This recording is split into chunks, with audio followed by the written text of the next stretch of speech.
Hey everyone, welcome back to our YouTube channel. So guys, आज के इस video में हम अपना जो पार्ट थर्ड है उसको करेंगे, जिसमें मैंने आपको बताया था टोटल टॉप 10 एमसीक्यूज जो जनरल साइंस की स्टडीज़ में है। मैं बता दूँ, ये फाइनेंस अकाउंट असिस्टेंट के भी इसके सिलेबस के रिलेटेड कुछ क्वेश्चन इसमें आते हैं, सब इंस्पेक्टर के आते हैं, और आपके जेकेपी एसएससी के जो एग्ज़ाम होते हैं वहाँ पे जनरल साइंस के रिलेटेड में, यानी कि एसएससी में तो जो जनरल अवेयरनेस होती है उसी के अंडर आपकी साइंस आती है। और जेके एसएसबी के एग्ज़ाम के भी कुछ एग्ज़ाम हैं जिनके सिलेबस में साइंस है, तो उनके लिए भी लेक्चर हेल्पफुल है। तो गाइस चलिए, अगर आपने अभी तक हमारे प्रीवियस पार्ट नहीं देखे हैं तो मैं आपको साइंस की प्लेलिस्ट का लिंक आपको डिस्क्रिप्शन बॉक्स में प्रोवाइड कर दूंगा, और हमारी सोशल मीडिया के प्लेटफॉर्म है जो उनके लिए भी लिंक आपको डिस्क्रिप्शन बॉक्स में प्रोवाइड कर दूंगा। जब ये हमारी पीडीएफ कंप्लीट हो जाएगी जनरल साइंस की, तो मैं ये सारे एमसीक्यूज आपको प्रोवाइड कर दूंगा। तो चलिए गाइस, करते हैं स्टार्ट इस सेशन को। और चैनल पे जो भी न्यू है, चैनल को ज़रूर सब्सक्राइब कर लो और नोटिफिकेशन बेल को भी ऑन कर लो। इसी तरह आपको डेली ये वीडियो मिलती रहे, और जल्दी से सीरीज़ को कंप्लीट करके हम एक नया लेक्चर स्टार्ट करें। एज यू नो गाइस, तो आप इनको एक प्रैक्टिस बेस्ड भी क्वेश्चन को ले सकते हो, ठीक है। जल्दी से फर्स्ट क्वेश्चन पढ़िए। When a body falls freely towards the earth then it's total energy. दोस्तों, जब कोई body freely towards the earth की तरफ ऐसे पड़ती फॉल करती है, तो टोटल एनर्जी क्या रहती है? क्या इंक्रीज होती है, क्या डिक्रीज होती है, क्या रिमेन्स कांस्टेंट रहती है, या कि first increase and then increase है डिक्रीज रहती है? तो दोस्तों, इसका जो राइट ऑप्शन है वो आपको मैं बता दूं। आई होप आपको ने आप प्रिपरेशन कर रहे हो किसी भी एग्ज़ाम की, अगर आपके सिलेबस में टॉपिक है एनर्जी एनर्जी के रिलेटेड या फिर लॉ ऑफ मोशन जो भी हैं उनके रिलेटेड है, तो आप इसका आंसर ज़रूर कर सकोगे। तो इसका आंसर होता है कि जो एनर्जी होती है वो आपकी कांस्टेंट रहती है, ठीक है। कांस्टेंट रहती है जब भी कोई body freely towards move fall करती है अर्थ की तरफ, तो आपकी एनर्जी जो होती है वो आपकी रिमेन कांस्टेंट रहती है, ठीक है। Option C is the correct option. चलिए नेक्स्ट क्वेश्चन पे जल्दी से। Which one of the flowing is not the unit of energy. Energy का इसमें से कौन सा एक ऐसा यूनिट नहीं है? क्या जूल नहीं है, न्यूटन मीटर नहीं है, किलोवाट नहीं है, या फिर किलो हॉर नहीं है? तो मैं आपको बता दूं, जो एनर्जी का जो एक यूनिट है वो इनमें से जो आपका किलोवाट नहीं है, ठीक है। किलोवाट किसका ऐसा यूनिट है? कमेंट में मुझे जल्दी से अभी अभी बताओ कि किलोवाट किसका होता है, ठीक है। उसके बाद थर्ड क्वेश्चन है आपका, the work done on an object does not depend upon the work done on an object does not depend upon the displacement, force applied, या फिर angle between force and displacement, initial velocity of the object. तो दोस्तों, इसका जो right option है वो आपका D है, ठीक है। Initial velocity of the object.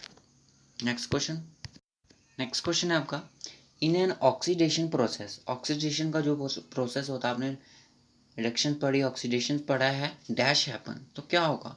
Oxidation के प्रोसेस में गेन ऑफ इलेक्ट्रॉन्स होते हैं, लॉस ऑफ इलेक्ट्रॉन्स होते हैं। इलेक्ट्रॉन्स में कोई भी चेंजेस नहीं आती है, या फिर गेन और लॉस दोनों होते हैं, दोनों हो सकते हैं। तो इसका जो राइट ऑप्शन है वो आपका लॉस ऑफ इलेक्ट्रॉन्स, ठीक है। लॉस ऑफ इलेक्ट्रॉन्स जो कि प्रोसेस है ऑक्सीडेशन का। तो दोस्तों, यहाँ तक आपकी फिजिक्स खत्म होती है, अब चलेंगे हम केमिस्ट्री पे। उसके बाद जो नेक्स्ट क्वेश्चन आता है केमिस्ट्री का, aluminium is extracted from which ore. Aluminium को एक्सट्रैक्ट करते हैं किस ओर से?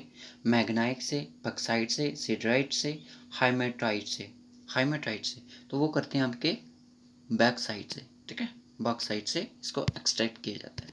उसके बाद जो नेक्स्ट क्वेश्चन है वो है, which of the flowing pairs will give us displacement reaction. Reaction के बारे में आपको टॉपिक है फाइनेंस वाले जो भी एस्पायरेंट्स हैं यहाँ पे, तो बताइए इनमें से कौन सी एक ऐसी है जो कि पेयर्स देती है डिस्प्लेसमेंट रिएक्शन का। जो साइंस वाले स्टूडेंट हैं उनको बहुत नॉलेज है इन चीज़ों की, केमिस्ट्री फिजिक्स के जो भी हैं, नॉन मेडिकल बैकग्राउंड से जो, ठीक है। देखिए, आर्ट्स वालों के लिए मैं आपको बोलूँ कि आर्ट्स वालों के लिए हमारी बायो है जो, वो इजी टू अंडरस्टैंड हो जाती है उनके लिए। बट फिजिक्स केमिस्ट्री में बेचारे फंस जाते हैं, क्योंकि उन्होंने 10th तक सिर्फ साइंस पढ़ी होती है। बट कोई बात नहीं, थोड़ी बहुत चीज़ें करनी पड़ती हैं, स्ट्रगल करना पड़ता है, तभी हम सीखते हैं। तो इसका जो राइट ऑप्शन है वो आपका बी है, AgNO3 solution with copper and copper metal. An attribute found in plants but not animal is metabolism, sexual reproduction, autotrophy, asexual reproduction. इनमें से क्या है इसका आंसर? अब फिजिक्स खत्म हो गई आपकी, सॉरी केमिस्ट्री और फिजिक्स दोनों खत्म हो गई हैं, ठीक है, बायो चल रही है। एट्रीब्यूट, एन एट्रीब्यूट, जो एट्रीब्यूट होता है फाउंड होता है प्लांट्स में बट नॉट एनिमल, वो क्या है? प्लांट्स में होता है। सीधी सिंपल सी क्वेश्चन है, इतना आपसे क्वेश्चन को लोडिंग नहीं किया गया आप पे या लीडिंग नहीं किया गया। तो क्वेश्चन से ये पूछने का ये मतलब है कि एट्रीब्यूट, जो एक एट्रीब्यूट है वो प्लांट्स में होता है। दोस्तों जो प्लांट्स में एट्रीब्यूट होता है वो आपका ऑटोट्रॉफी होता है, सिंपल सी बात। और एनिमल्स में आपका हिटोट्रॉफी होता है, ठीक है ना।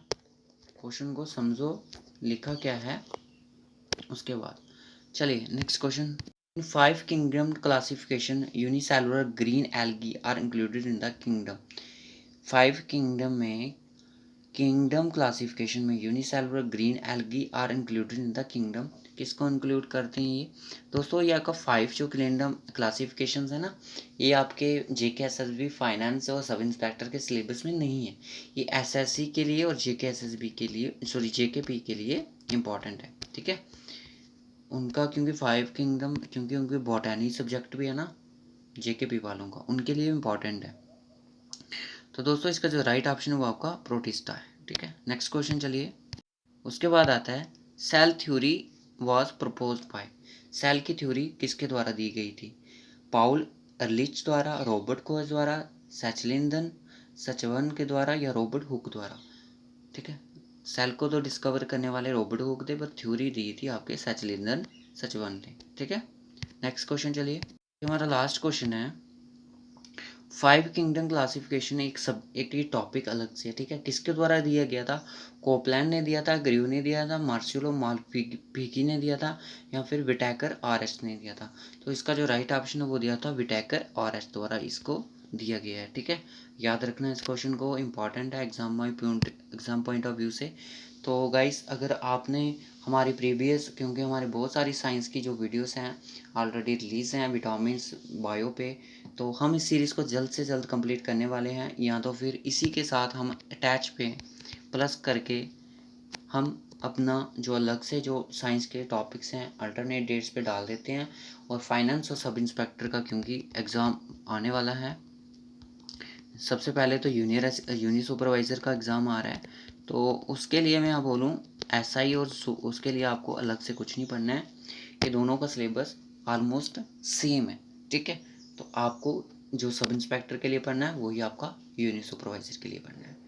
तो रखते हैं इस वीडियो को यहीं तक। मैं ट्राई करूँगा कि एक नेक्स्ट वीडियो में, या फिर मैं नेक्स्ट वीडियो में एक अलग से मतलब कि बायो को स्टार्ट कर दें हम, ठीक है। क्योंकि हमारे पास सिर्फ एक ही मंथ बचा हुआ है, अक्टूबर, और नवंबर में एग्ज़ाम स्टार्ट हैं, तो मटेरियल मिलना चाहिए बच्चों को तब तक। और जैसे ही हो जाती है मैं जनरल साइंस की कंपाइल्ड PDF करके आपको प्रोवाइड कर दूंगा अपने यूट्यूब चैनल पे, टेलीग्राम पे, ठीक है। तो सब्सक्राइब कर लो।